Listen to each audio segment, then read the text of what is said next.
Then I'll post the link, and I have to switch the screen share.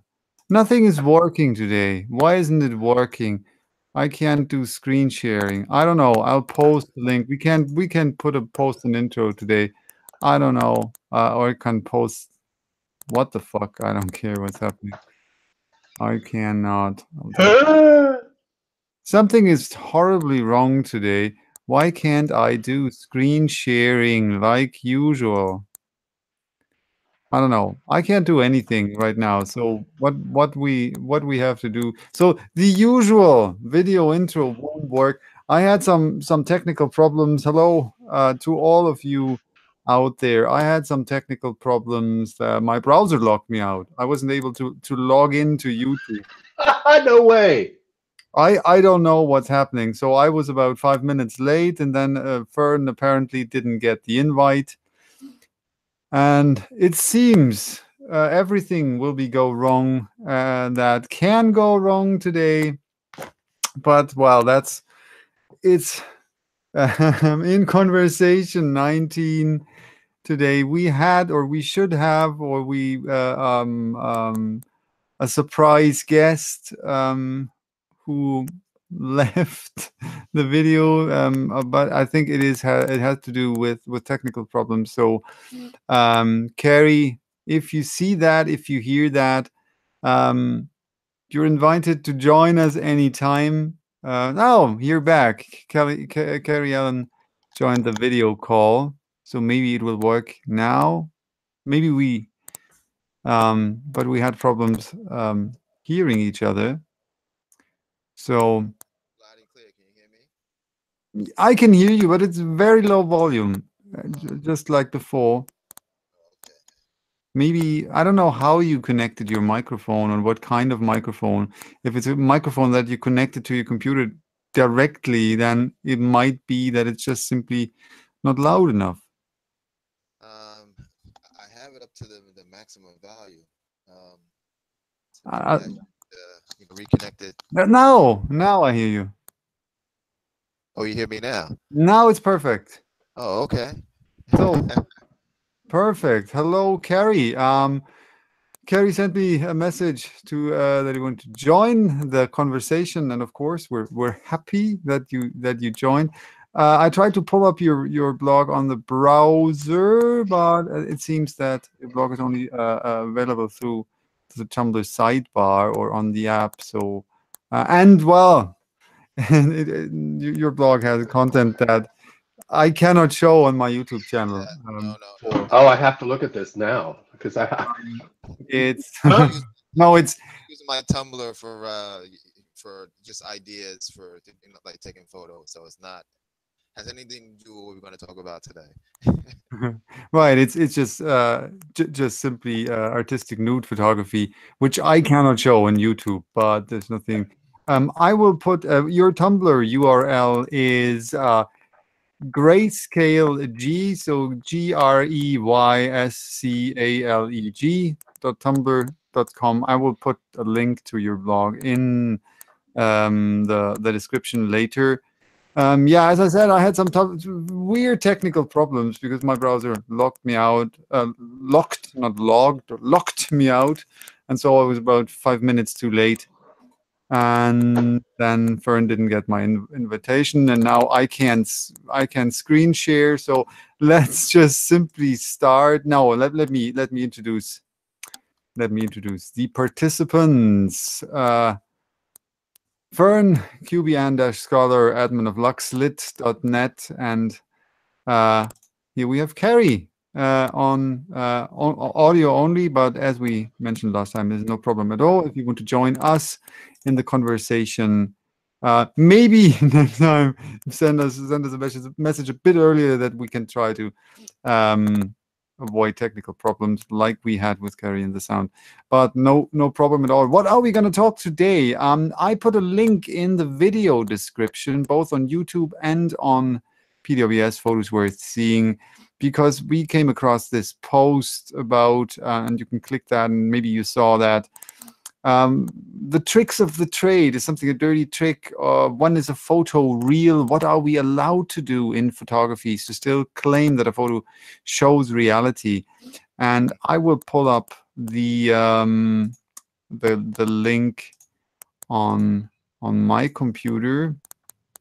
Everything a bit even more chaotic than usual today. And so what is this? Fern, do you want to start, or Kerry, do you want to? Oh no, let's. What kind of a terrible host am I? Kerry, do you want to talk a bit of your photography? What you do? What is it that drives you? Okay. Well, my background is in because I do have a degree in photography. I've been taking photographs for a very long time, for the past at least 30 years. I just recently started in the last 2 years to do more street photography, even though my Tumblr page has all those references to nude forms and art. But I've started to get into um, street photography, primarily, black and whites, um, just to kind of, ground myself a little bit. Um, I used to test, digital cameras for a consumer group for the past 26 years, Consumer Reports magazine. I don't know if you've heard that. I think in England there's a magazine called which is a consumer-based place. So it was kind of interesting because I stopped work, started to focus more on my own business, um, which is being a consultant to manufacturers who actually has mobile phones and things like that. But my street photography is kind of taking me to a few places. I've been to Korea and like Denmark. But this whole thing about what we're going to talk about, I guess, is what's real, or is our photographs, like, are we allowed to do that? Um, in my point of view, if you have an intent or you have an idea for like an actual image, it doesn't really matter how you get to the image. So it's not like, because I have a really big problem with people just taking images for image sake, just have their cell phone and just doing a whole barrage of images, and you're trying to capture what they call that decisive moment, which is, it's really not a decisive moment if you don't have the intent to actually photograph that. So thinking about what you want to photograph, and that may take some type of manipulation to get there, is it's all game for me. So That is exactly what we're going to talk about today. Very cool that you joined. I just read on the chat that it seems I can hear you, no problem on my side, but it seems the chat has problems hearing you. So maybe, well, you pulled the volume up as much as possible, as you said. So I don't really know what we can do today about that. So maybe you can get a bit closer to the microphone. yeah, I'll try to get a little. Oh, that's much better. Okay. That's much better. Fern told me that he has noise canceling headphones. So Yeah, because remember the comment about my clicking, yeah. and it turns out that I have the what old-fashioned keyboard basically that is noisy as hell. So what I do now, if I'm going to type something, just cancel myself. No, I completely agree with Kerry. You know me, and we've talked about this. I don't care if you shoot film. I don't care if you shoot with your iPhone 0 or whatever the first one was.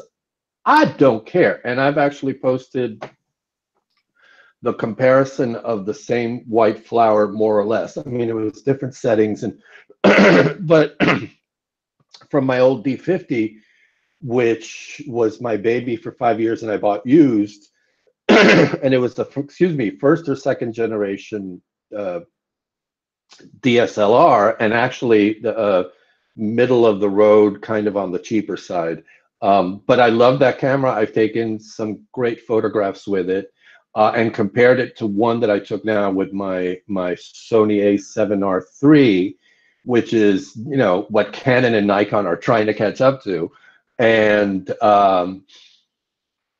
you know, actually, the vote was almost overwhelming on my Tumblr that the original photo from the D50, again, different settings and so on, was much better and much prettier than this A7R III. So to me, it's not about the technology. It's just about how you capture and what you do with it up here, and the intent, to a certain degree. I do agree with Kerry.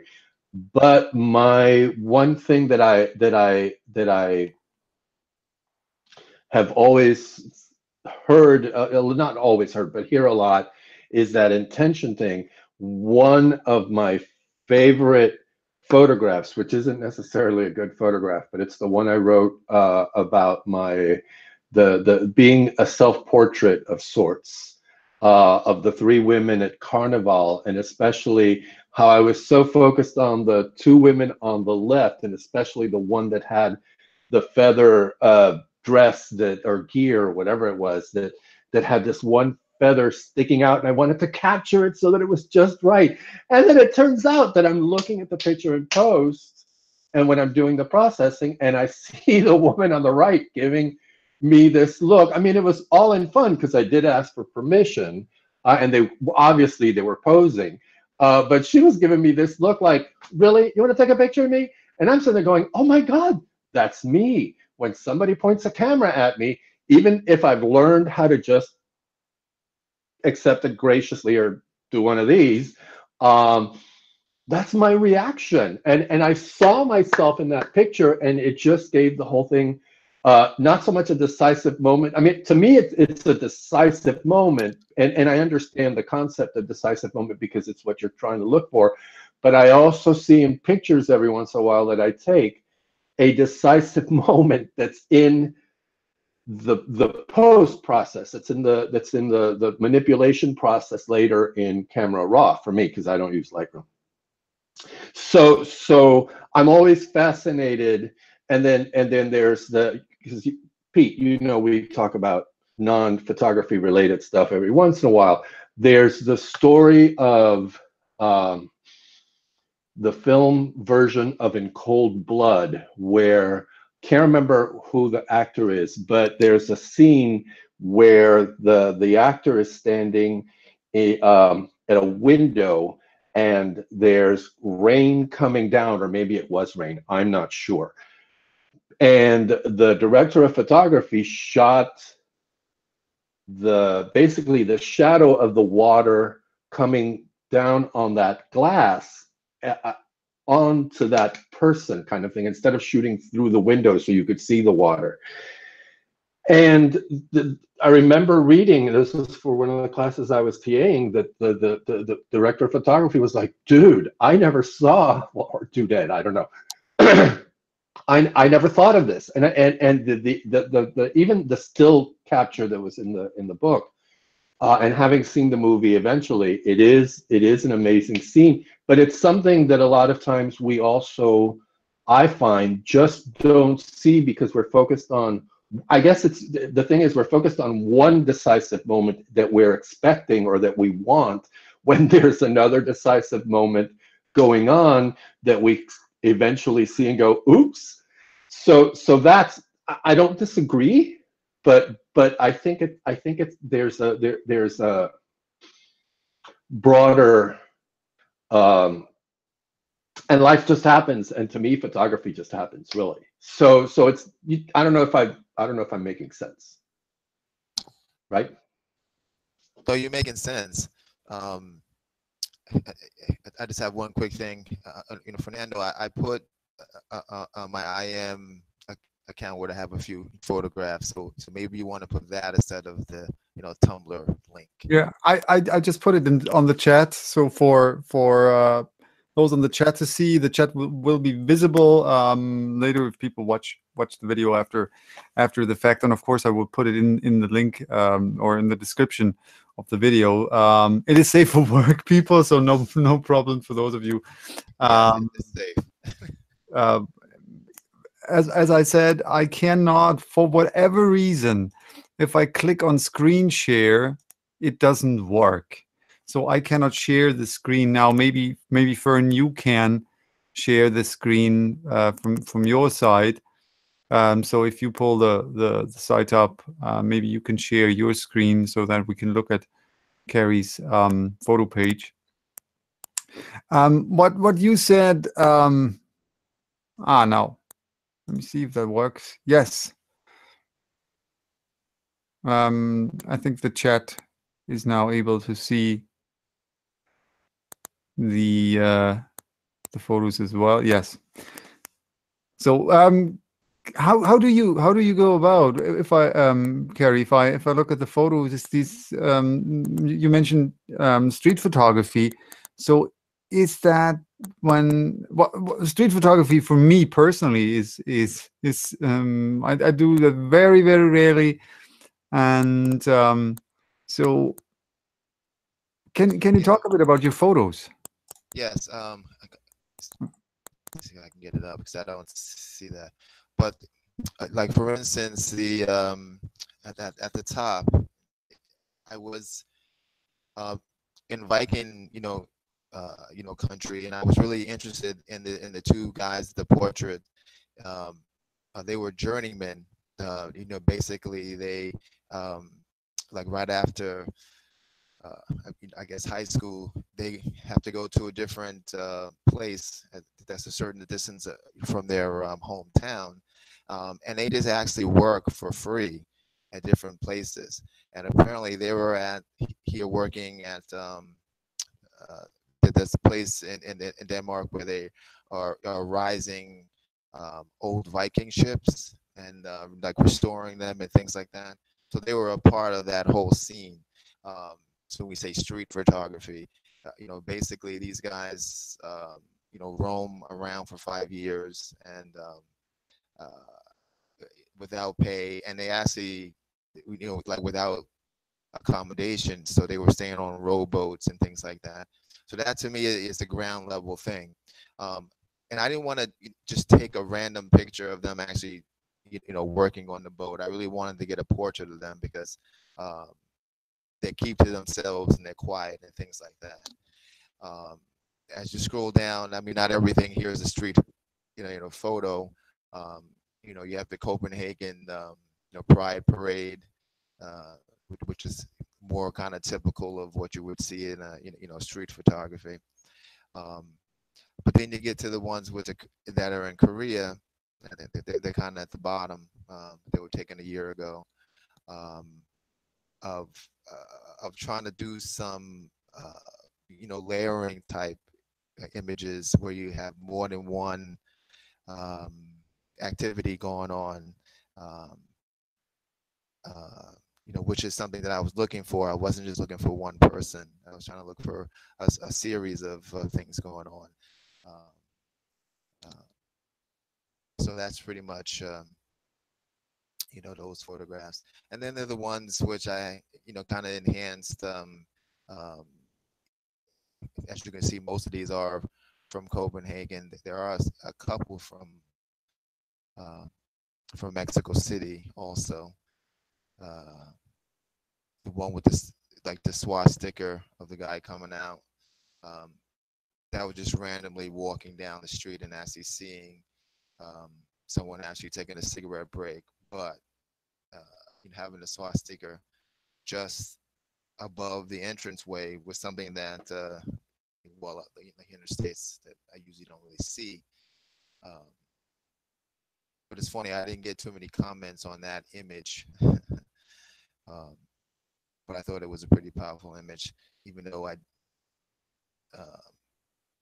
didn't keep it straight up, meaning that I added the sense of you had to really look into the image. So. Kerry, which one is that? I can't see it. It's The one with the swastika. If you scroll down a little bit more down, you scroll again. No, okay, I'm sorry. Go up. It should be to the left side.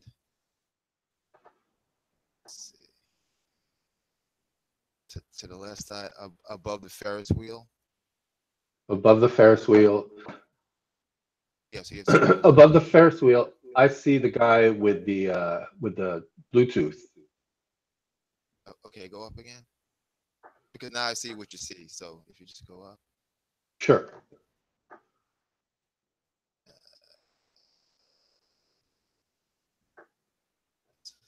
Is there another page?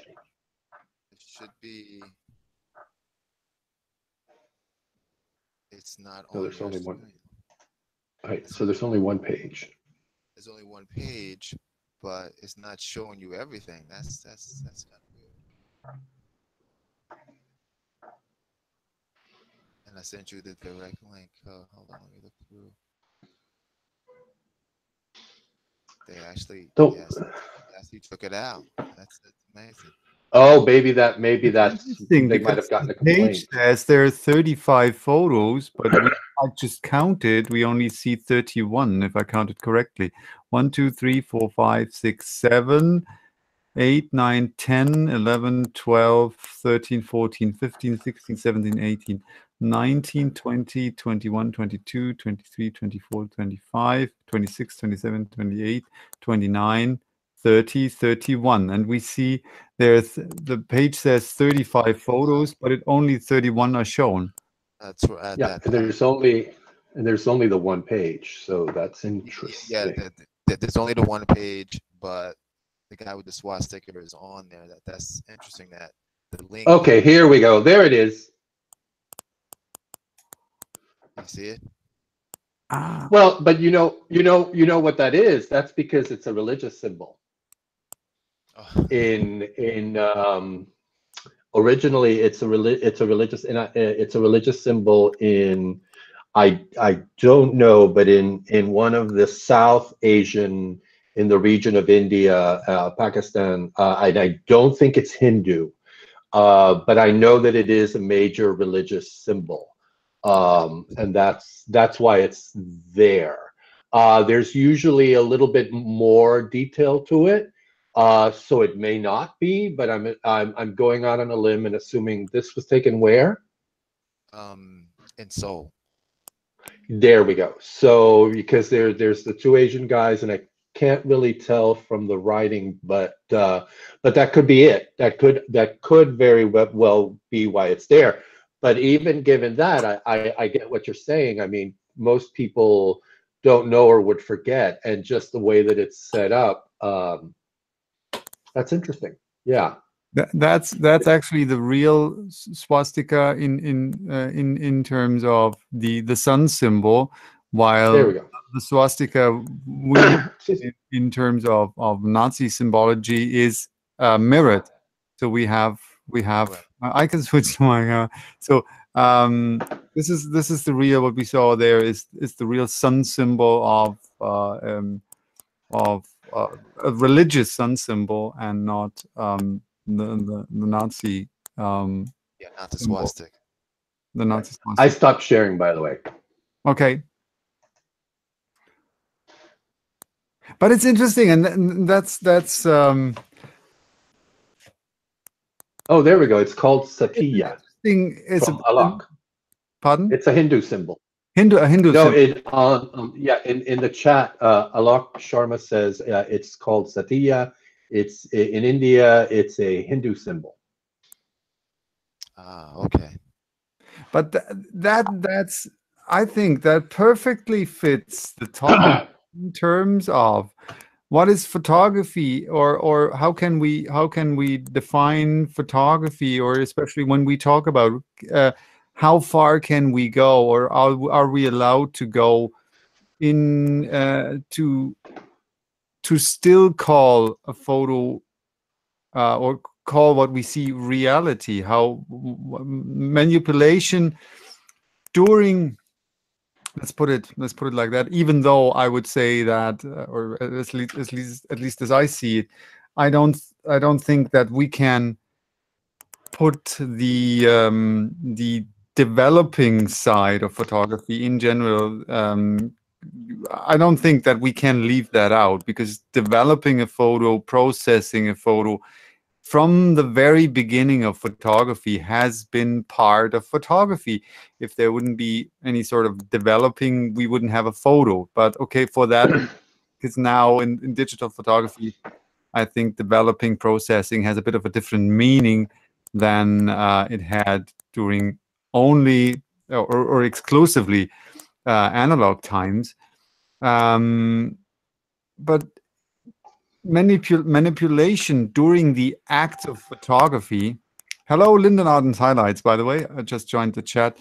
How much is allowed, and because basically it's all about symbols. Right. And I think, because I thought a lot about the topic in terms of, especially we had that in a past conversation. We talked a lot about and that triggered a big We talked discussion. about. We We talked a lot about. No, probably you talked a lot about. yeah, sometimes I do talk as well. It can happen. What I wanted to say is we talked a lot about photojournalism, and that triggered a huge discussion later on Tumblr, on Let's Talk Photography, about objectivity. And I don't want to open that box again, even though I'm tempted to. I will. It doesn't exist. But There's no such. Tell you why, and and I'm glad you brought that up, because Kerry's photo.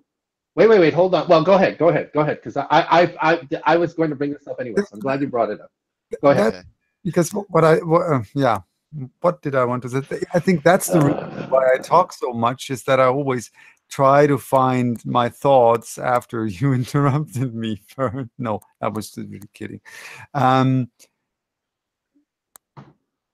If that would be a perfect example, if we just simply mirror that photo, flip the photo horizontally, or is it vertically? No, horizontally. That Hindu symbol would have a completely different meaning. So what are we allowed to do in photography to call something still real?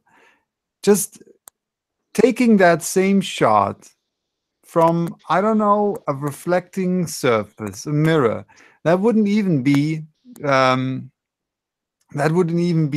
manipulating. It would be just taking a photo. There'd be no such thing as manipulating the shot in any way if you just take the same shot from off a reflecting mirror and you have a completely different photo.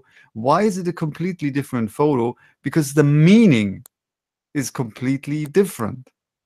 And so there's the big question: reality or not? When you mentioned a film, movies, Fern, there's this wonderful story about one of the first movies ever made, and I don't have. It was basically a quote-unquote documentary shot. It was shown somewhere on a carnival setting in a tent with just a blanket and projected. What was it? Was the camera facing on railway tracks, the train approaching the camera, running towards the camera, and people in the audience, because they were not used to that, they have never seen anything like that. There wasn't even sound, because it was silent movie time still.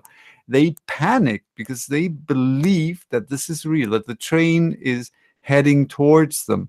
So the how we perceive photography, how we perceive movies changes over time. So still applying the same way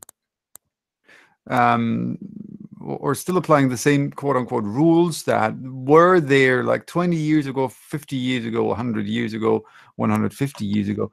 That doesn't work at all. So we have to, people change, the perception of people changes, and so the way how we take our photos has to change as well. So the act of photography changes, and so we have to constantly reevaluate what is photography. We have to constantly discuss which changes really impact photography, and how do people see that. Most of you know that I'm a trained video editor. That was video producer, video editor, and one of my professors was, or still is, one of the more well-known music video directors in Germany.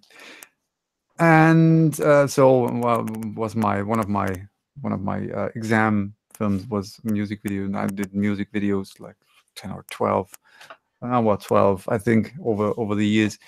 And so the way that's when the medium music video showed up, it changed everything, because the perception, how we perceive moving pictures. So the classic action movie that we see now with all the superhero movies, the way these movies are edited, that all is based on how music videos changed our perception.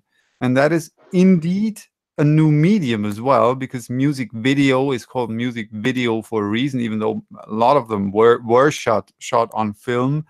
That's where when video really entered the scene, and you shoot differently when shooting video. And so I think you can shoot, and that's back to photography, you can shoot differently with digital cameras than you can shoot with, or than you shoot with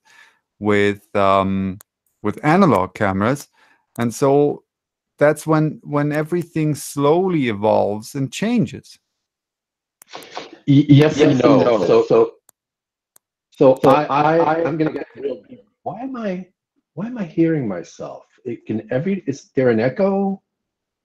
No, it's gone. Okay, so I'm going to get a little deep here. There's a book called The Theories of Scientific Revolution and Scientific Evolution.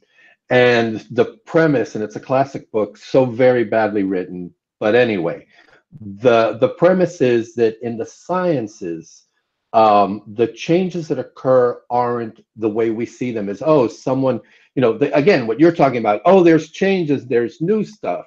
What really happens is that it's incremental. The changes are incremental, and the core, one of the core concepts of this book is that yes, you have, for example, the newer technology to be able to navigate, correct? But the old method of going by the stars will still works. It will still work. And this is exactly the case in video and photography and that sort of thing. We have all of these technologies, and we have all of these changes, and we have the new ways of interpreting, and newer generations, and in the mainstream, of course, the quick shots and the sharp cuts in edit and so on, and in for example, right now in photography, the very intense highlight that makes everything look milky, and the filters and all that stuff. But when you look at a photograph by Imogen Cunningham, and you look at her lilies flowers shots, you can still appreciate that as well. You can still appreciate Ansel Adams. So to me, what happens is that and especially if you pay attention like we do, our vocabulary for understanding this stuff keeps being added to. And yes, some of the stuff is more popular and so on, but the bottom line is you can look at a film by Buster Keaton, for example, and people can still appreciate that. And it's just a one camera setup. You know what I mean? So there's that. And then the other thing, which goes back to Kerry's swastika photo. To me, one of the things that always, not always, but over the last few years, is really, I don't know how to, well, I explain it. The whole idea, a picture is worth 1,000 words.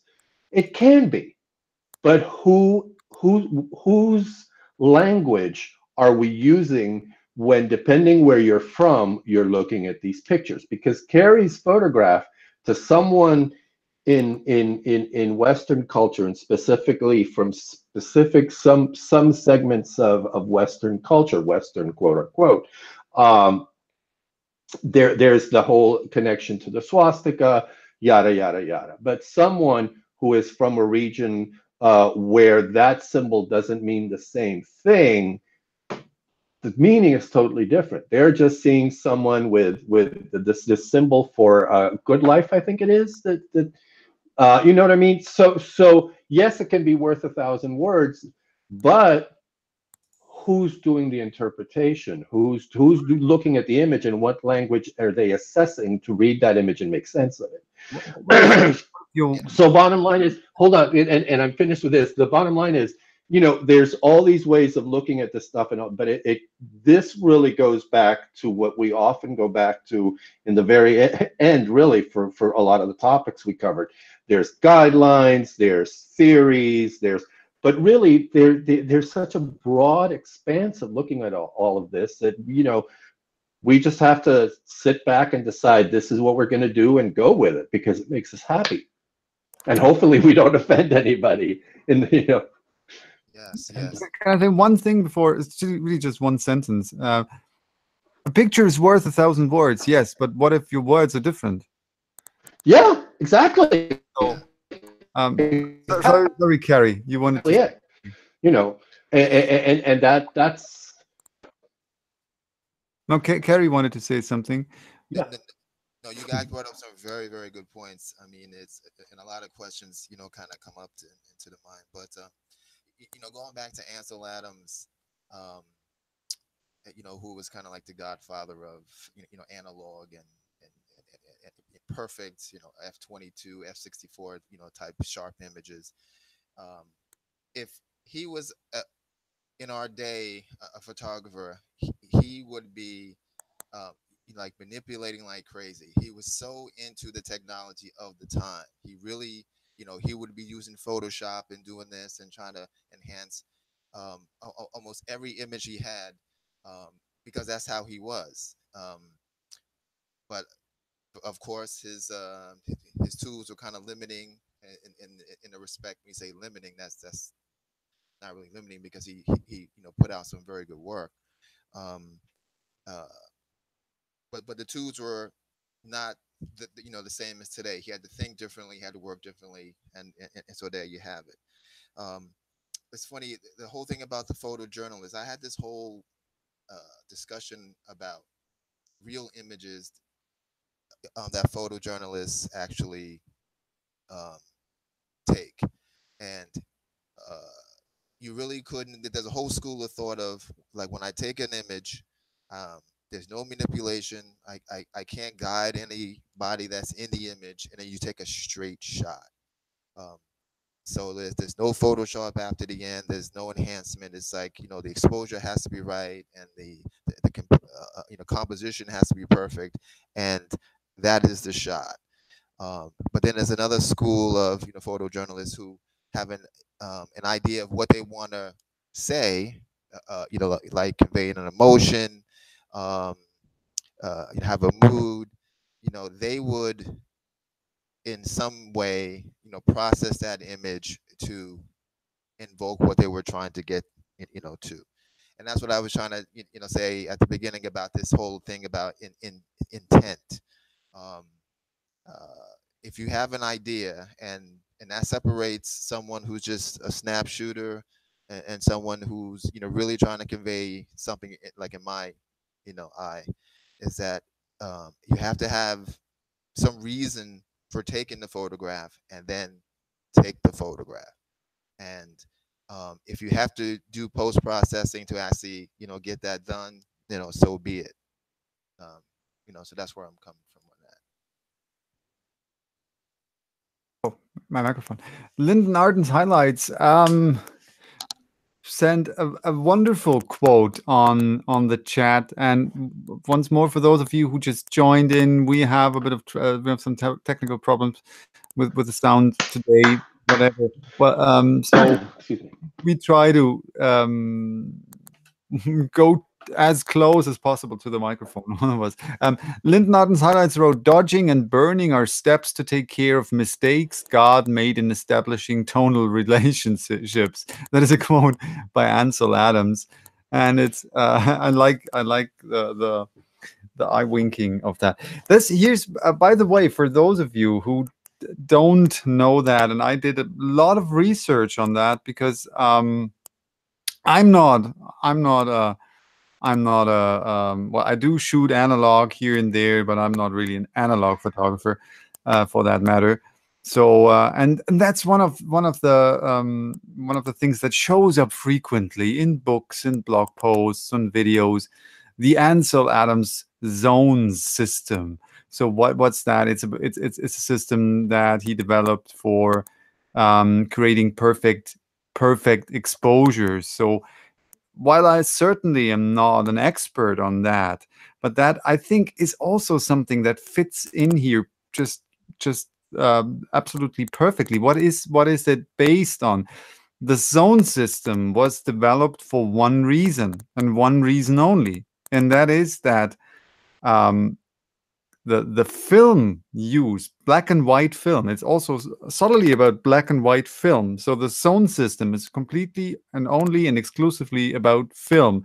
The mechanics of that can of course be used in digital photography as well, but it's something that was developed for black and white film photography, because the film used to capture scenery has a much bigger dynamic range, so you're able to capture much more brightness and brightness information. So we have a much bigger range of a much bigger contrast range in the negative than you have on the final print.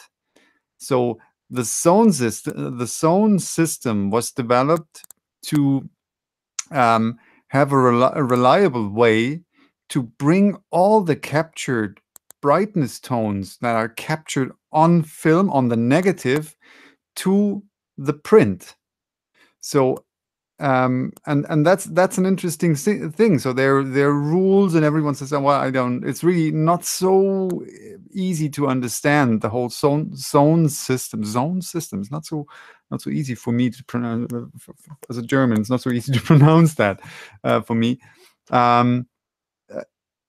There's people made, or well, I read a lot of stuff on that zone system, and people make sort of a religion out of that, while it was solidly developed and for a technical reason, to bring the big dynamic range that was captured on the negative to the smaller dynamic range that photo paper is capable of holding.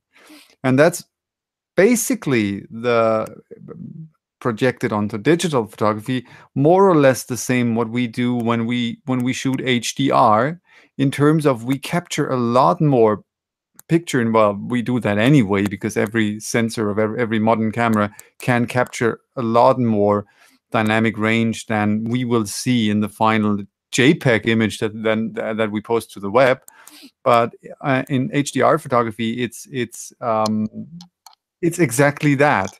So we capture a huge range of tones and compress them to the possible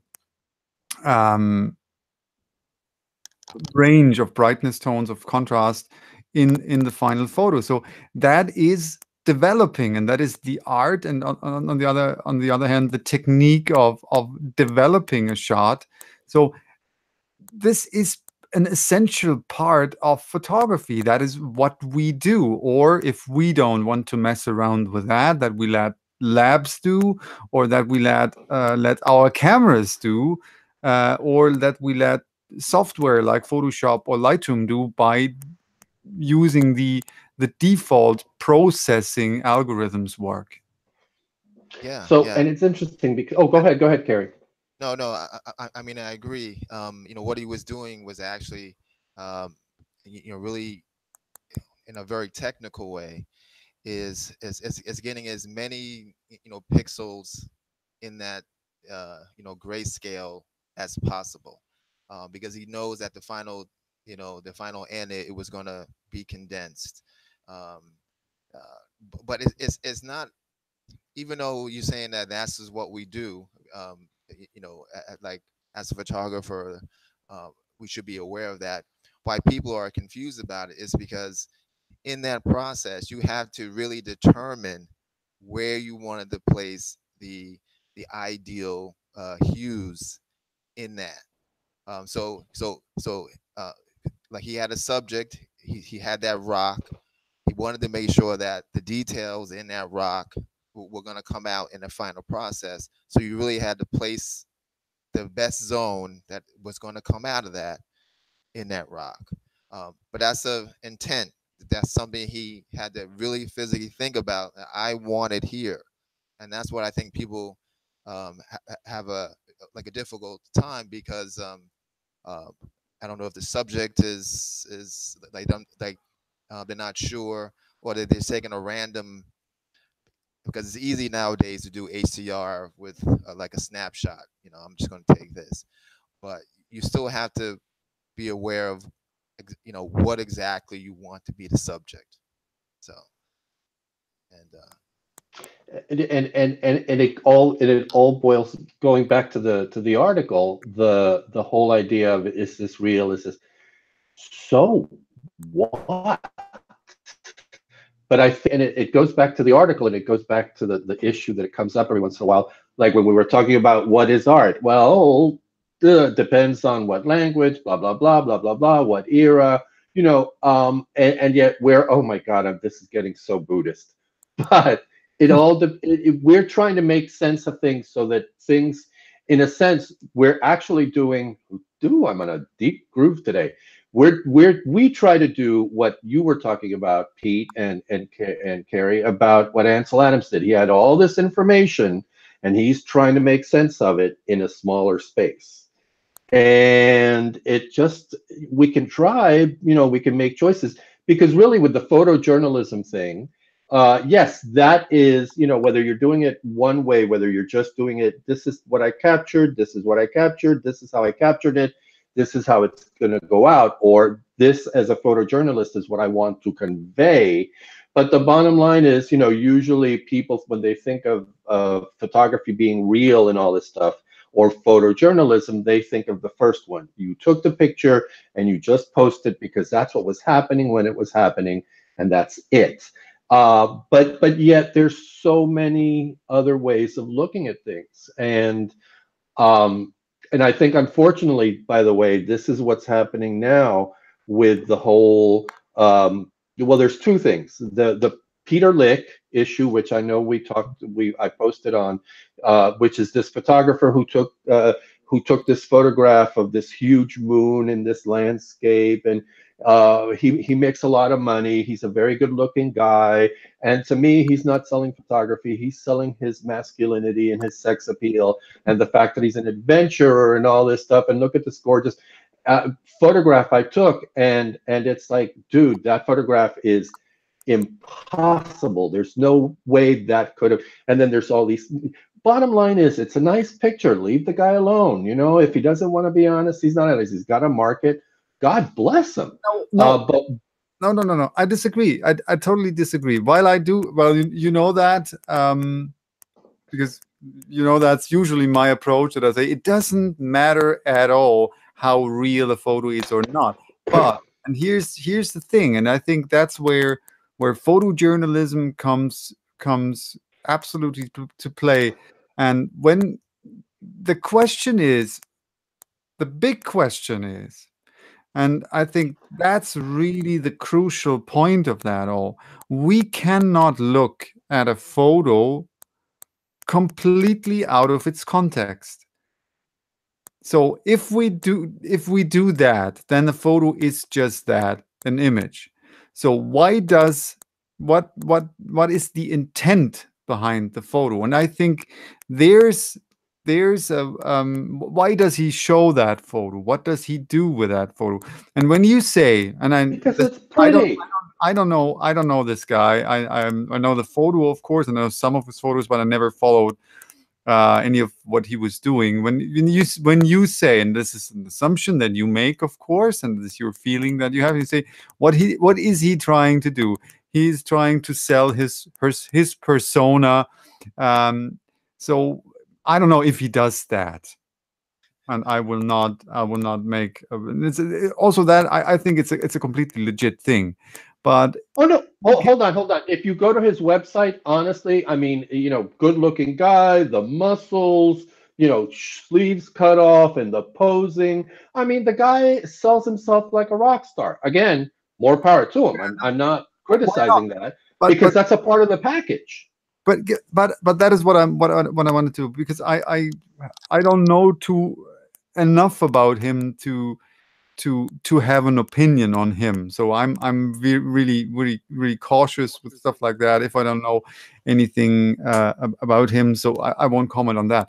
What I was trying to go to is, if that is really the case, that he's mostly trying to sell himself, on the other hand, we can ask ourselves, well, doesn't he present himself as a vessel to sell two or three more of his photos? That all doesn't matter.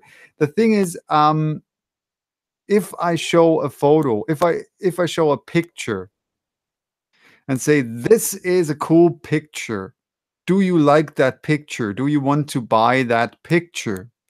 And I um, I say that this is a shot that was not manipulated, that this is a real photo, that I took this photo with my camera and there was no after the fact manipulation, then this will draw more attention to an impossible shot like that.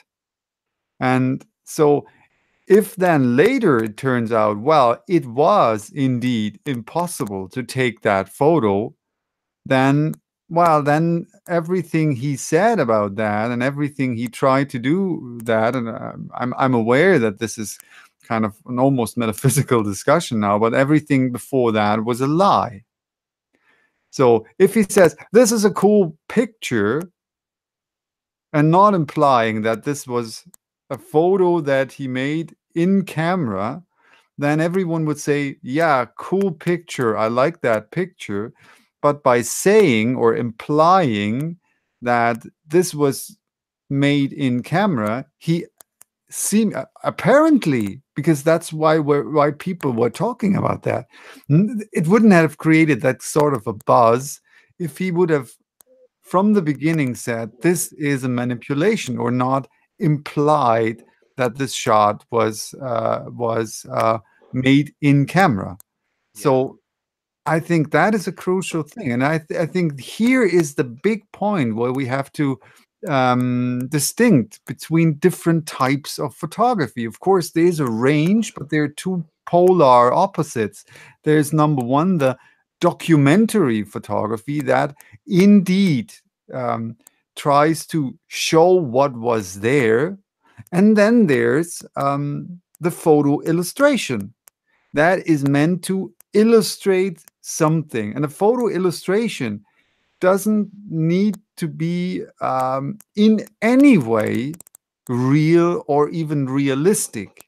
While the closer we come to the documentary, but even there, I mean, if I write an article, a documentary, if I write that in text, and I want to support my text by pictures, then I use photo illustrations. And so there's always that is the question of honesty.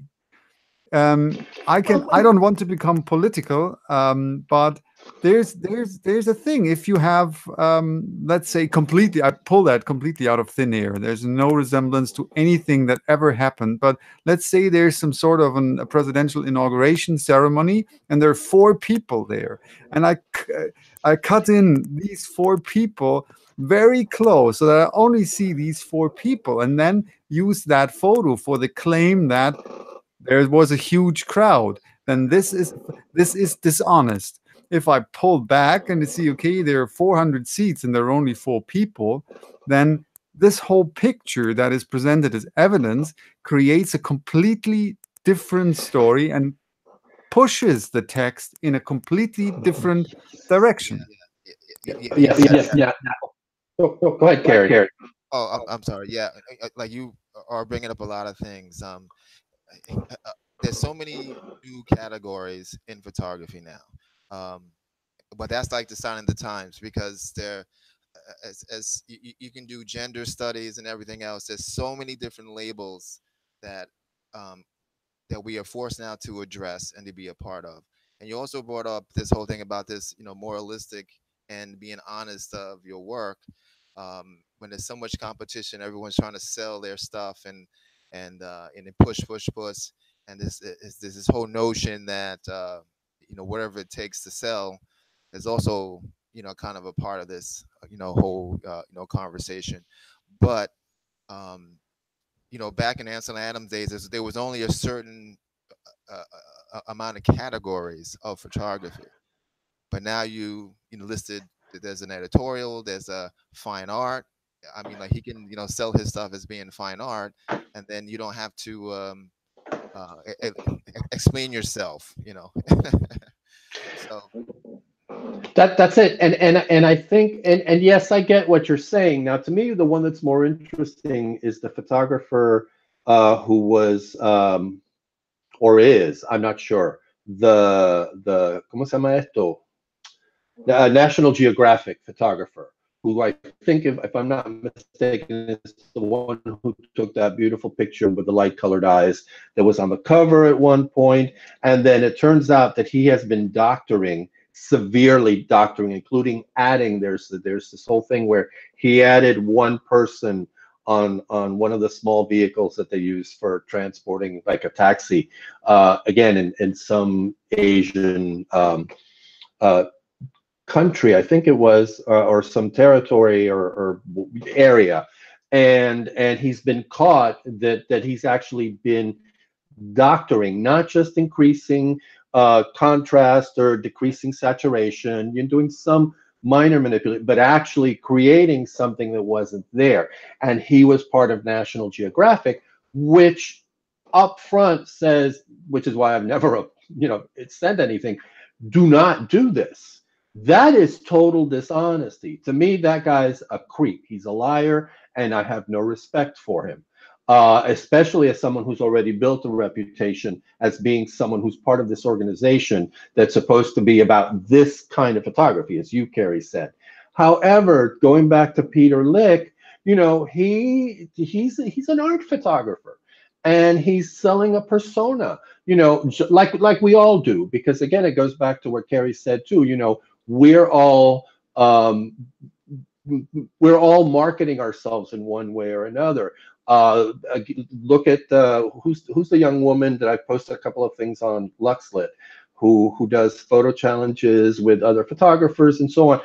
She's a young, kind of hip young woman, and she sells herself as just that. She's kind of cool and yeah, that's how she sells herself. You have someone as Sean Tucker who sells himself as, look, I'm an introvert, and I'm deep and I'm philosophical, and a lot of times this is what I'm going to talk about, and on and on and on. Peter McKinnon, on YouTube, who, these are YouTube folks, by the way, who's like, bam, we're going to do this, and blah, blah, blah, and the heavy edits. And so that's fine. That's the kind of thing you're selling. About the photojournalism, it's really interesting because I printed up one of my pictures that I took recently. that Illuminati Jack commented on the picture saying this is great photojournalism, and in a sense I know what he was talking about because it was at the Sacramento Pride Parade, and it was just a photo of a group of marchers. But then talking to TJ, our staff photographer work, who has been on with us, I was saying, somebody commented this is photojournalism. And he said, no, it ain't. I mean, yes, it's taken in a moment in time and blah, blah, blah at an event, but really this is not photojournalism because it's obviously been manipulated. The contrast isn't, he's good. So it even depends on what you call it and what you mean and so on. Hey, more power to you. The more I look at this stuff and the more I understand it, and the more, again, as Kerry was saying, the different options and different categories and the way these things are interpreted, groovy. I have my opinion. That's true. And we can discuss, and like we do, like we do here. We're all learning from each other, hopefully. But to try and pinpoint any of this, because of also what I think you said, Pete, that you can't take a photo and just take it out of context. It's interesting because I thought of a lot of my urban geometry photography, which doesn't look like anything. For example, the Disney concert hall, that's all in these intense dark blues that really look more like the ocean than the Disney Concert Center. It's totally out of context, but people apparently like them, so more power. I just don't know how to handle these discussions except to discuss the possibilities, really. Should there be, I mean, a discussion on defining, categories? I don't know. Are we got to that point where we have to? It seems like that's what people are thinking. Is like, well, maybe we need to have hard rules. But there you go. That's the whole point. If we have hard rules, who decides? And then you have your hard rules, and we agree with you here. For example, going back to your photo of the with the gentleman smoking and the swastika over his head, and we define it one way. But what about when you post it or you have it in some art show or something, and somebody comes along and sees it and goes, see, what?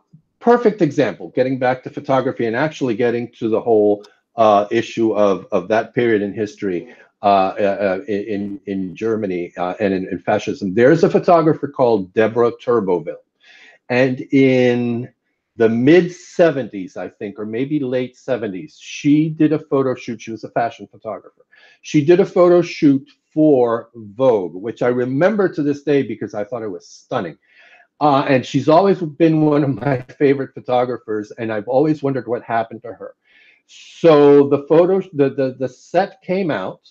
It was these beautiful women in this bathhouse, lots of tile. They were all reclining because that's the kind of photography she did. Women in repose, very, very serene photographs.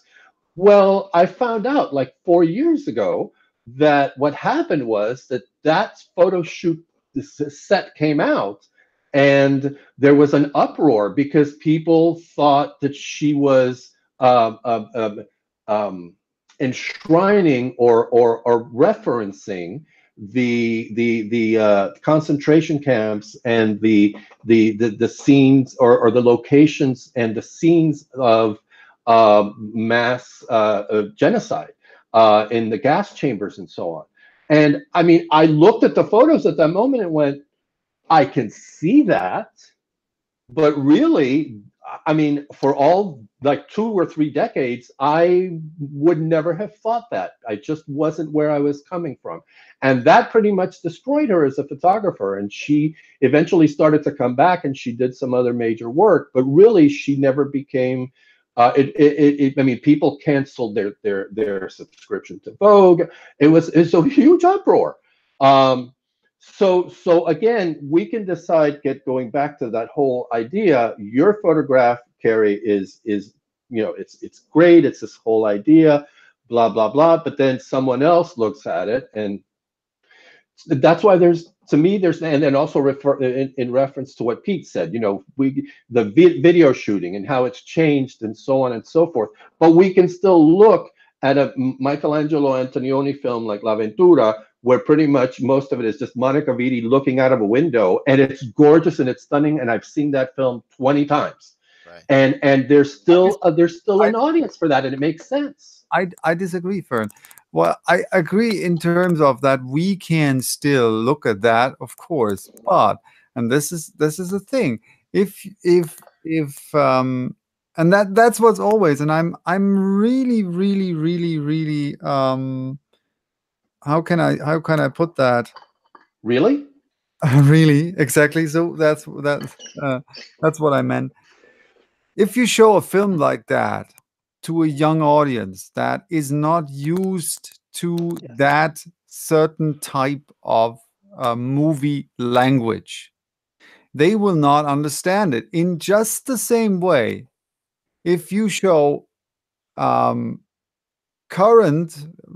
superhero movies with their fast cuts and with their over-the-top special effects to people who are not used to that, who grew up with that different type of image and movie language. So we have to become picture and movie literate over time. So I personally don't understand it if people who grew up with a different type of movies, with a different type of music, with a different type of books, etc., and look at current movies, listen to current music, read current books, and say this is crap because I don't understand it. But they never say the second part of that sentence. No question about that. And I watched a very interesting video lately about why modern music is indeed crap. At least that was the, Oh yeah, doo-wop, doo-wop, diddly, diddly, diddly. That's deep. whatever. And that's maybe I will post that to my personal blog because I really liked that video. This was a really interesting discussion. But it is just simply not true that current photography, that current movie making, that current music in general is worse than what happened 20, 30, 40, 50 years ago. It is just a very different thing. The question that, because I'm not a big fan of superhero movies. I watched a couple of them, and I saw some. Well, it's actually months ago. I saw that current what is it called, Avengers movie. I forgot the title. Even in a theater, and I loved it, even though I'm not a big fan of these types of movies.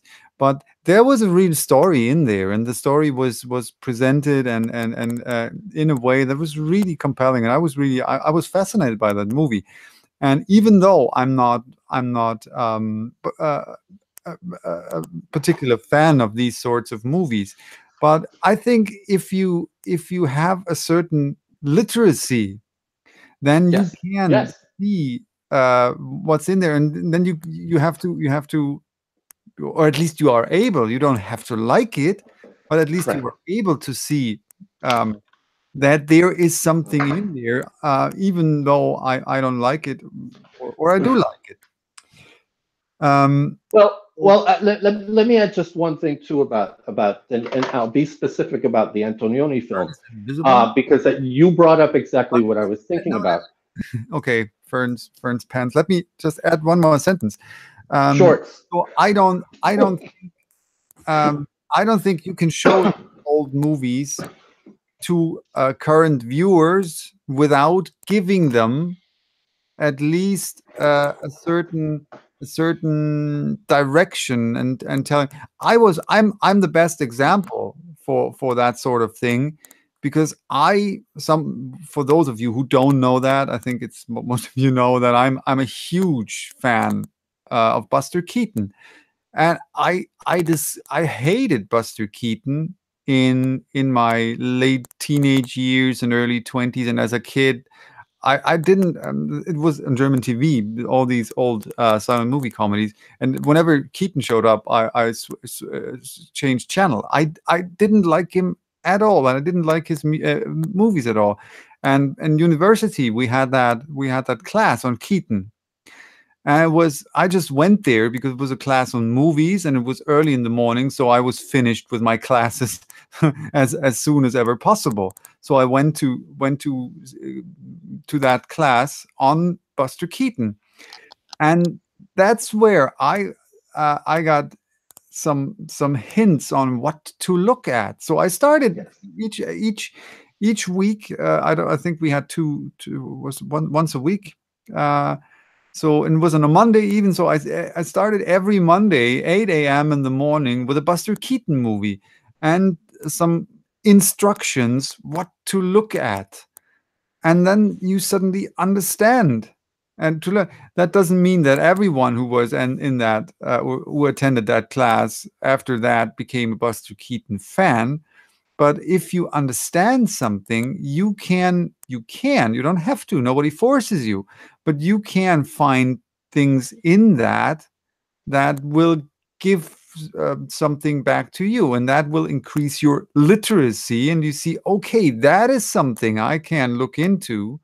And funnily enough, by seeing or learning how to look at that and recognizing these things, I saw them, I learned to see them in other movies as well. And I said, okay, there's more to that, because there's no such thing as a formula that makes a great movie, or that makes a great piece of music, or that makes a great painting.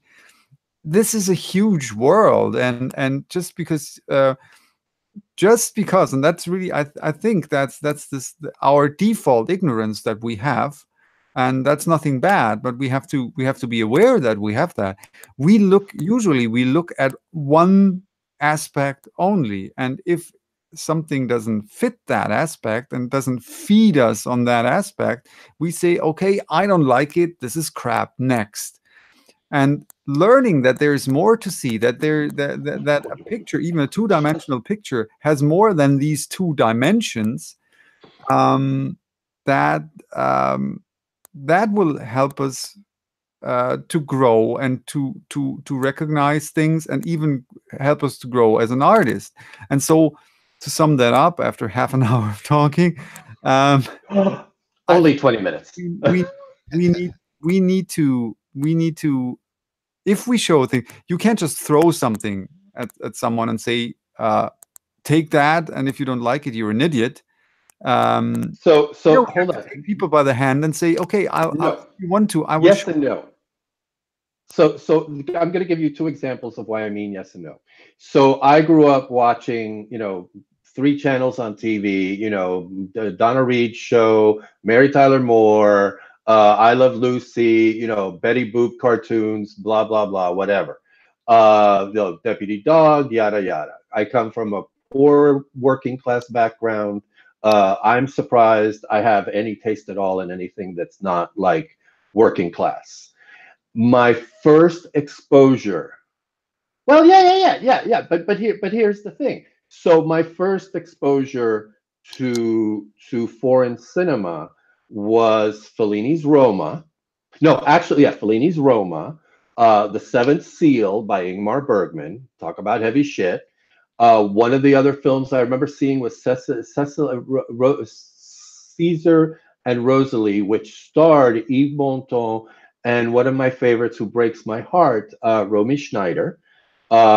I also happened to see Cries and Whispers by Ingmar Bergman, and a couple of other films that were totally beyond my comprehension. But for whatever reason, I fell in love. No previous preparation, none of that. So there's that. I think it depends on the individual. And to this day, I still like that kind of cinema. For example, I also love Bollywood films now for over 10 years. I love Bollywood, not all of them, of course, but the South Asian film industry, specifically in India. Wonderful stuff. Some of it I can understand because it's like the cheap, bad shit that is made in Latin America and Univision and all that stuff. But some of it's like, dude. So there's that. The times I've taught, I've taught media and mostly visual media, and I, also in film class. And yes, sometimes you do need that preparation, but there are individuals who just understand. Then there's the third component of this kind of film, like Antonioni's movie. Antonioni was never a mainstream filmmaker. It's again like Fellini and well, Fellini did a couple, but these are films that are very, very much a niche audience that appreciate a certain kind of film and so on. So even back then, you have the kinds of categories. I mean, he may have won. I think Antonioni was actually nominated for a couple of awards. Why Blow Up? I have no idea, because I think that's such a bullshit, pretentious movie. I hate it. I hate it. And it's sexist as hell. Can Yes. I chime in there? I think that is, and because we also think we have to get back to the topic. I think that is exactly the point. And you did that, and did you say, I don't know why he got that award. So well, I know why. It was the 60s and it was about sex and drugs. Yeah, no, whatever. It's a valid answer. It's a valid answer. I don't agree with that in terms of that this should get someone an award. But here's the thing: you talked about that photographer that lost their reputation, lost jobs, etc., because of what they did, because people were offended. Because people said, what you did, and I forgot to switch camera, what you did was that. And I think this is the big issue about that. And this is also the big issue with photojournalism, with photo illustrations, with reality in photography. We need to be more skeptic. Here's the thing. What I experienced over the last years is that being skeptical is very often considered to be as something bad, which is not the case, because being skeptic is first and foremost one thing, and that is being curious and not just taking everything as we see it. And I think that is the big difference, and the big what makes all the difference in thinking. If I see something, then of course I have, at least in most cases, a certain interpretation of that. And I don't see it as an interpretation. I see reality as it seemingly is. And I don't realize in the first place that what I see is my personal interpretation. So if there's something that irritates me, if there's something that throws me off, if there's something that gives me a weird feeling, then my first reaction, I think that's a hard thing. My first reaction shouldn't be to push that back, but my first reaction should be to ask if what I see, what I feel is really what was intended to be.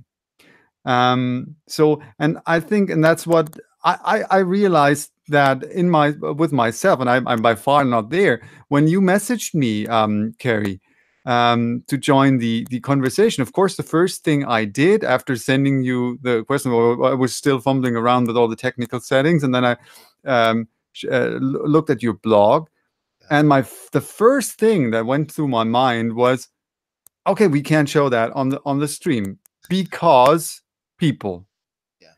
Which is, and then, well, this is just like it is. That's what YouTube terms and services are. So, but the thing is, we always, I think, at least in many of our heads, is that question: what will other people think? and we think we all automatically assume that that the same thing that goes through our heads, even though we are, of course, much more liberal than all the others, right? But still, it is in our minds as well. So being curious, being skeptical, not taking everything for granted, is not for granted, not taking everything as real, but first and foremost see or realize that what we see is what is in our minds, what we want to see. If I see a photo of clouds and something plate shaped in the clouds, the first thing I see is, of course, a UFO, because that's what what I'm interested in, even though I don't believe in UFOs. So, and other people will see, well, there's a garden party and someone threw a plate. So the question is, what? And I watched a video yesterday about skeptical or skepticism. It was very fascinating video. So what we deal with first and foremost is that we try to, or we see, or we take what we see as reality and not question whether what we see is really real. And so when I see a photo in a journalistic context, I immediately have a story. And the question I have to ask myself is, the story that I see really the one that was there, and really the one that the photographer wanted to tell me? And then start a conversation about that, and not punish people or dismiss people for what's in my mind. Right, right. It's you brought up a lot of good points.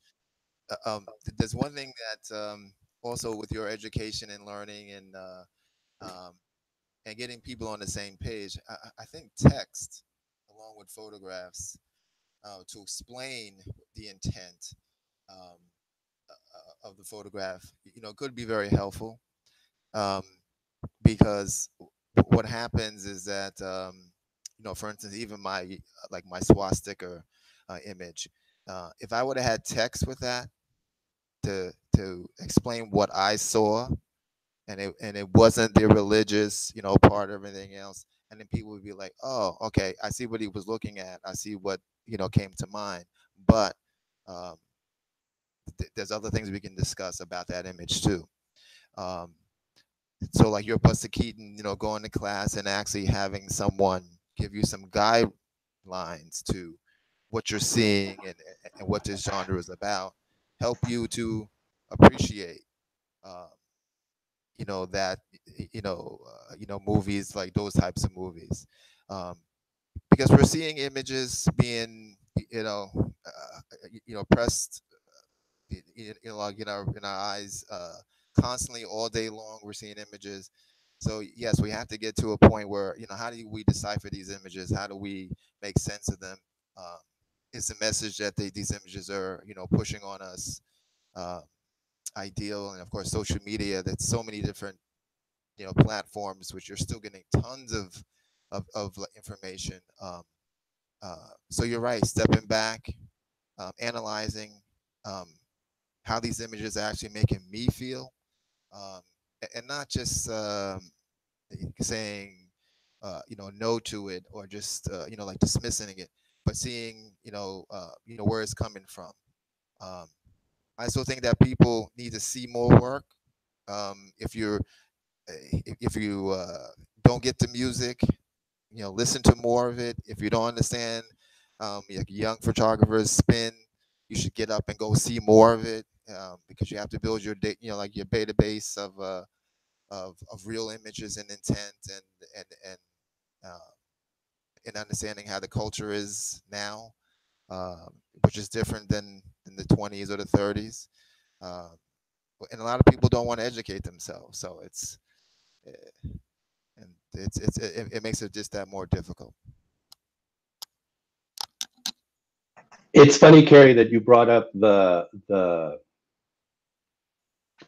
text to add layers of context, because one of the things that I am kind of convinced about, but I'm not going to change it, is that granted, I'm not a mainstream photographer, and I take photographs that are sometimes not contextual, yada, yada, whatever. I don't know. I mean, they're liked by photographers and photographers whose work I like, but the bottom line is, I started to go down the interesting title kind of thing and all that kind of stuff, and really, it just doesn't feel like me. I can come up with some doozies, I have to say, but to me, I want the person, again, getting back to the picture is 1,000 words, whether it's real, whether it's not, whatever the tricks are. I am not that interested in the person looking at my photograph, wondering about what I was intending to do. Because honestly, on the one hand, when I critique a photograph, I do look at that sometimes and do think about that, especially from the technical and so on. However, as just a viewer, Joseph Albers, the painter who did a lot of the color studies, that is just usually squares or rectangles, one inside the other of different colors. I had no idea who this person was. I remember going to SF MoMA and standing in front of one of his paintings, which is itty bitty, and just being mesmerized because of the whole color thing. That's what I shoot for, not necessarily shoot pictures, but you know what I mean? That's what I strive for, is that in a sense, especially with the photographs of my urban geometry, which are, again, taking sometimes famous structures and taking them out of context, and focusing on details. I don't want to influence. I don't want to influence what you see. I want you to know, okay, this is the Frank Gehry, not even Frank Gehry. This is the Disney concert hall on this date, and that's more for me than for the viewer. However, I think that does also dissociate me from being more mainstream. There's that. The other thing that I do think is really interesting, that I think we do for each other as photographers sometimes, and I've started to do more of, is posting, I took this picture, this was happening, this is what I did, blah, blah, blah, doing the comparison question kind of thing. But to be honest, when I'm just in the audience and I'm looking at images or listening to music or whatever, I really don't care what the creator was thinking. I don't. Again, I'm the one who's consuming, and I'm the one missing. Does that make sense? Yeah, it does. Absolutely makes sense. And I think that's, we talked about that briefly in a past conversation. It's the same question about, there's so many things, or have been so many things in the past. Like, let's look at Van Gogh, right? He wasn't, well, he was very well recepted in the art world of that time. So the artists around him really liked his pictures. But he, in general, in a more general meaning, his paintings were not, most people wouldn't have considered his paintings as art back then, and they became art over time. So the viewer, the audience, is a huge part of the creative process, because what the viewer, the general audience sees or feels when looking at a photo, when watching a movie, when reading a book, when listening to music, that is what changes, and the meaning of it. And that is also, well, you mentioned Buddhism. That is also kind of where we are in Buddhism. I mean, we literally change the past by re-evaluating it. It's I read that, I don't have it, I will only rephrase it. It's the same thing as forgiving a person. By forgiving a person, we change the past, because the meaning of what happened changed. and so that is where art becomes metaphysical, right? Because we have something, we have a movie that is there, and if people watch it and talk about it and communicate over it, then something bigger will happen. So the audience is always the probably what art is all about, because the artist is the catalyst who produces something that other people will well, of course, as an artist I'm also my own audience, so of course I can do stuff just for myself, and but the meaning of something will change over time, and that's also a matter of symbolism, right? I mean, before the so-called Third Reich, a swastika, no matter how it was presented, mirrored or not, was a symbol of Hinduism. After that, the meaning changed, and most people, except for Hindus, of course, will automatically assign a meaning to a very different meaning to that. So that's art is communication. Always it is communicating.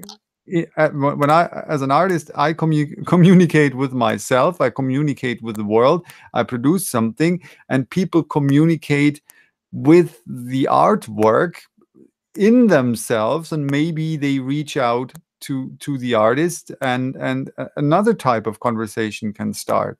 So as soon as nobody talks about a piece of art anymore, and as soon as it went out of the of people's minds, it is not existent anymore. Interesting. Oh, I'm gonna have to sign off because Oh, I'm running a little behind my schedule here. But I enjoyed the conversation. I'm really glad you guys let me participate. Um, and I would like to follow up and follow you guys and join again at some time if that's possible. please do. It was a blast. Thank you for joining. I well, I can only speak for myself, of course, but I think I can also speak for Fern. I enjoyed it thoroughly, and I hope you will come back. I will. I will.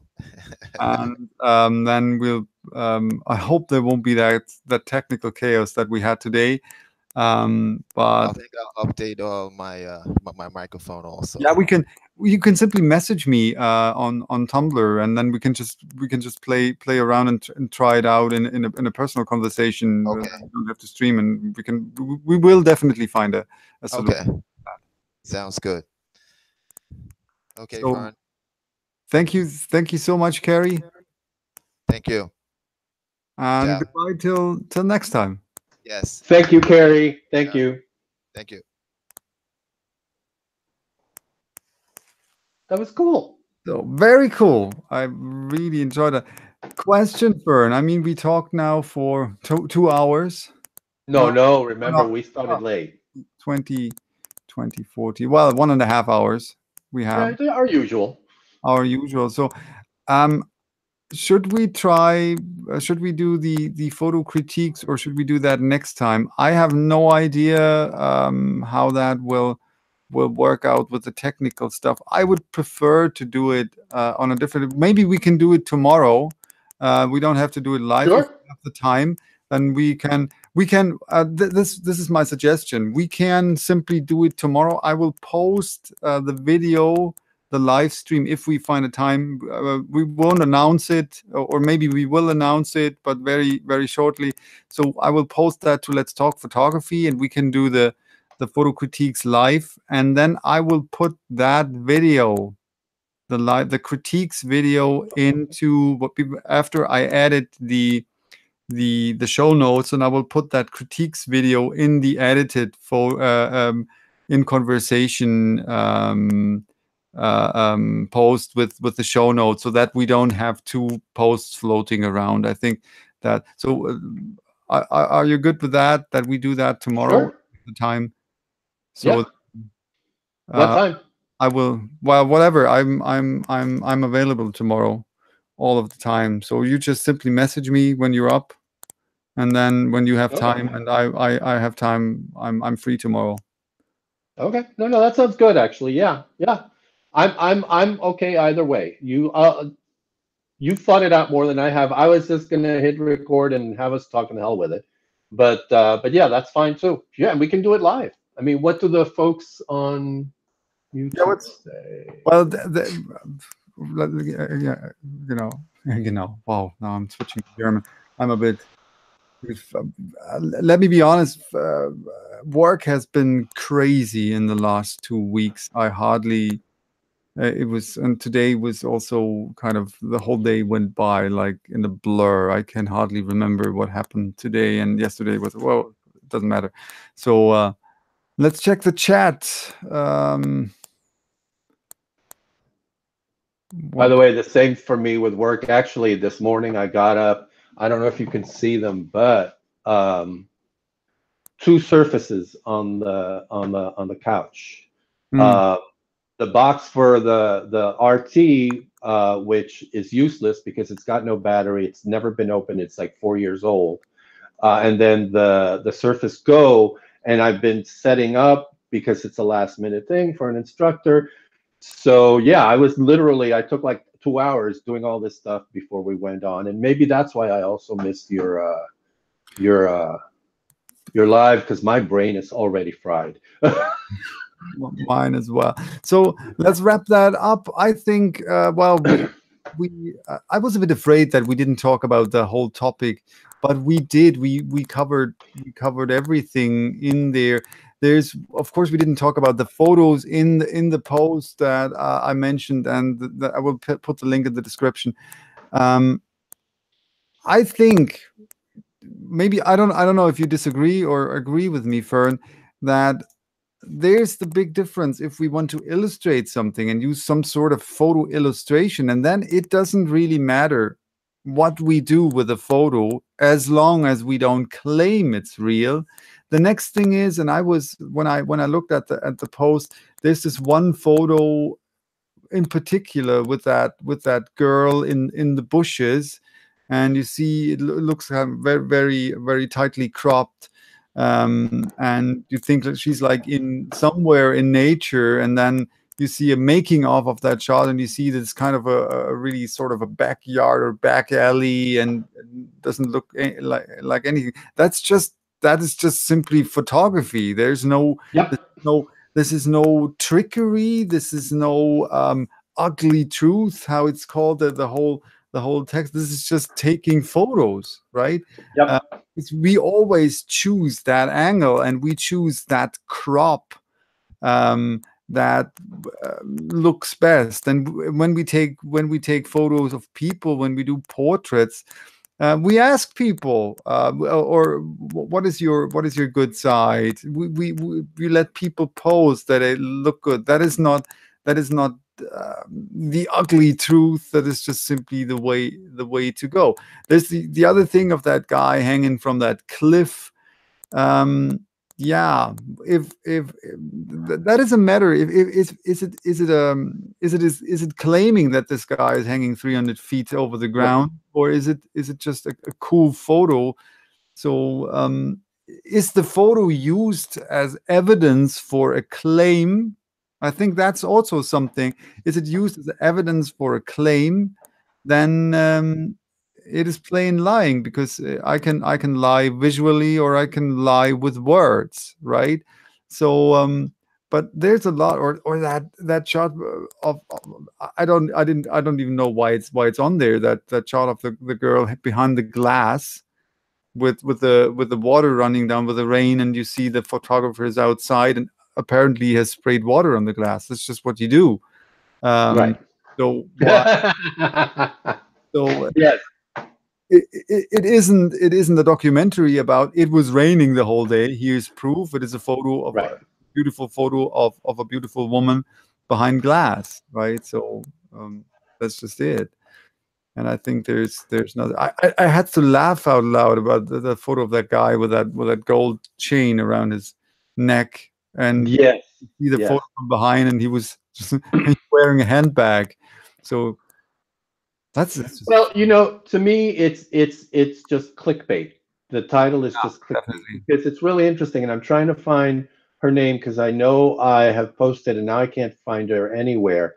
The young woman I was talking about, who I posted a couple of YouTube videos about photography from, who's really young, and she just seems like a really smart, sweet kid. She also did, and that's why I laughed actually when I saw that post about whoa, this is amazing, look what they do with pictures, and exactly the same thing that she was talking about. Sometimes you just have to take pictures where you are, and you have a model or you have someone you want to take a good picture of, and you're on a freeway or you're on a road or something, and there's some nice plants right there. You sit them down and you take their picture surrounded by these plants, but you do it up close so that it looks like they're in like what you were saying. You crop basically. So yeah, I don't see the big deal. It's what we do, unless you're claiming, which goes back to how I feel about Peter Lick as opposed to Steve McCurry. Thank you, Lyndon. The bottom line is, to me, Peter Lick, yeah, he's saying it's the moon, whatever, dude. You sell yourself, as Sharon pointed out in the YouTube chat. He sells himself as fine art. Fine art. Boom. That's it. As opposed to someone like Steve McCurry, who publishes his work via National Geographic, which is very strict about its guidelines about what it will post. And he broke those guidelines, and more than once. And what was really interesting, as time passed, he got more bold in the way, because it was fascinating. The one where there were the two people on the vehicle, and then all of a sudden you see that there's a third one. Dude, no, no, no. Great if you're going to publish in Vogue, or if you're going to publish in your own website and sell it as art. Lovely. But you're participating in an institution that represents itself a certain way and expects you to represent yourself in a certain way. You lied. right. So I agree. I totally agree with you. I totally agree with you. Totally agree with you. God, I agree with you. No, this has to end. So tomorrow we won't agree with each other all of the time, I guess, doing the photo critique. So yeah, thank you all for sticking around, for watching, despite all the technical problems we had from the beginning. For those of you who haven't been there since the beginning, I never had that. My browser literally locked me out. I wasn't able to start my browser. It was just blank, and I wasn't able to log into YouTube. Really, really, really weird. So it took a while, and then Fern didn't see my message. Maybe Tumblr swallowed the message. I don't know. But eventually we did it, and I think I enjoyed this show thoroughly, because there were really some very fascinating I'm gonna throw this out there now. throw For up. our next Don't throw No, up. not throw up. Throw the next topic out, because I was thinking of it actually for this time, but I really liked what we discussed, so no big deal. When Frederick Ardley posted his "Is there a community?" or "Where's the community?" Post on Tumblr, and eventually it was picked up by Let's Talk Photography, and then we also in LuxLit we distributed it. There was a comment, by an early comment before the two of us picked it up and spread it. There was a comment by, I'm assuming, a woman, who was saying, that there's no women on Tumblr, and that as a woman artist she feels left out. Yeah, if you go and look at it. Yeah, well, and that's that. And then what I thought was really interesting was, once it was on Let's Talk Photography, and I think it was Amy who posted it on there. there was all these women. I mean, Steffi commented, Amy, you know what I mean? There was all these comments on there from all these women, and sometimes from people you may not know are women because of their, you know what I mean? Because of their Tumblr names, but who I know are women, for example. And I'm saying they're going, you know, okay, so where are the women as far as in Tumblr and in photography? Because that's the other thing that's made me think about. There's all these women in our Tumblr community, let's call it photographer community, but where's the women in photography? So I think that's a really interesting discussion I would like to have.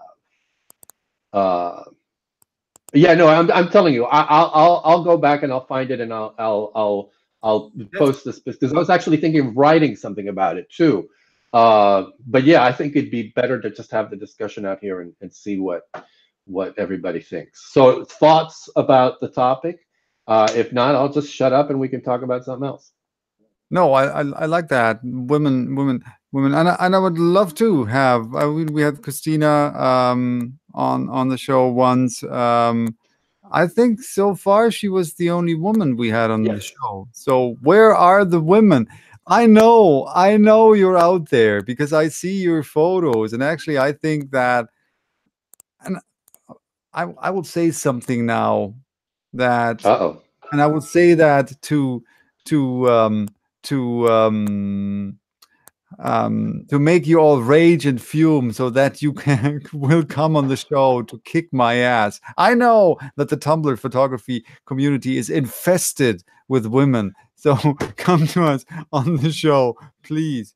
Well, no, and it's interesting because even in the reblog sites, you know, there's a lot of rebloggers who individually on their own sites reblog, you know, and they're women, and there's, you know, there's a lot of activity by women photographers in the reblog sites like Luxlit, Photos We're Seeing, Lens Blur, Excuse Me, Miss, and on and on and on. So I was reading that comment and by that woman, and I'm like, what? So what's going on? Yeah, that's it. Anyway, I'm done. You can close now. Thank you. I will say one Unless more you have thing something to before I say. close. Here's the thing, please. The reason why geezers and weirdos stick their ugly faces in the camera is because all you beautiful women out there and all you handsome other men out there don't do that. We only do that because we have to, because nobody else does it, and that's not even completely 100% a joke. Someone has to do that. Because we think it's important. I think it's important that we talk about photography. I think it's important that we discuss photography, and I'm sure that Fern sees it the same way. So don't be shy. You can do that even without camera. I absolutely get it. I'm not, believe me or not, I'm not really fond of sticking my face in the camera, but that's just the way it goes. And I think it's a matter of how to do that. Well, I don't mind to do that, but I'm not really fond of doing it. So if you want to join us in one of the next conversations, please do so. You don't have to use a camera. You can do that audio only. And we try to, and I think we were better today with letting our guests talk. Last time we kind of only talk, but I think today we were a bit more. So, and you can always tell us to shut up too, so that you can talk, and we want you to talk on the show. So, with that having said, no, that's not true. I tell you to shut up all the time, and you never do. So yeah, no. Or maybe it's just that you don't listen to me. That's the point. That's the point. That's what I mean. Okay. Geezers. I won't listen to geezers, but I will certainly listen to every other person out there. So thank you all for joining. Thank you all for being here, for making the community awesome, because the photo community on Tumblr awesome, and also on I haven't seen anyone so far on the chat who is only, or who found